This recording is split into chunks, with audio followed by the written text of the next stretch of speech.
So, talking about some statistical assumptions. One assumption is that you should have at least 10 observations in your sample. So, we're looking at this data here. This does not matter to you right now. Ignore this. So, we can look at this and see, okay, we have 20 participants in some sort of study. Some data was collected before an intervention happened. Some sort of intervention happened, and then data was collected after the intervention. This differences column here is just telling us the difference in score between our pre and post intervention, right?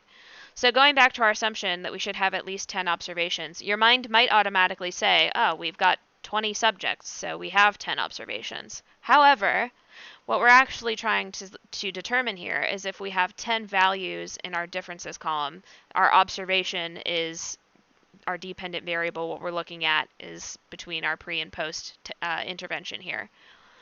So again, we can clearly see that we have 10 values in this column. And your mind, you might want to just brush that off and be like, well, duh, if we have subjects, then we have observations from those subjects. However, there may be a time when you have a gigantic cohort of people. So let's say you've got 1,500 subjects and X% of them drop off after your intervention, so you never get a follow-up score from them. You always want to make sure that you have enough observations for your test to make sense. So in this assumption that we should have at least 10 observations for this data set in particular, that assumption is met.